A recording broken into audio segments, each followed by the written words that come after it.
على سواء امام القانون ولا لا؟ ما ده اللي سألته. هل ايه نحن موقفك من مبدأ المواطنة والمساواة؟ هل نحن جميعا مواطنون المسلمون والأقباط جاوبني. طيب طبعا يعني مواطنون كاملو المواطنة ولنا نفس الحقوق وعلينا نفس الواجبات حسب ما تقر الشريعة الإسلامية. يعني ايه؟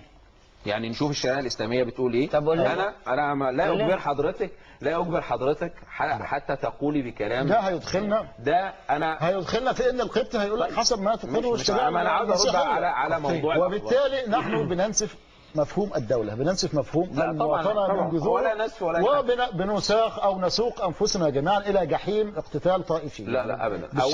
أول حاجة حضرتك تكلمت إنه الشريعة الإسلامية بتقول إن الحكم إلا لله.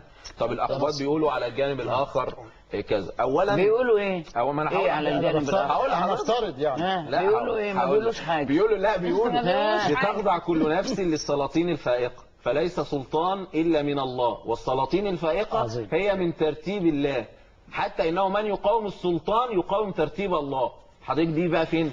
تمام. عشان كده بقى احنا بنقول عشان كده بمعنى إيه بقى؟ بمعنى إنه الأقباط دينيا حتى الجزية اللي حضرتك بتتكلم عليه فاعطوا الجزية لمن له الجزية، والجباية لمن له الجباية، والخوف لمن له الخوف، والأمن لمن له الأمن.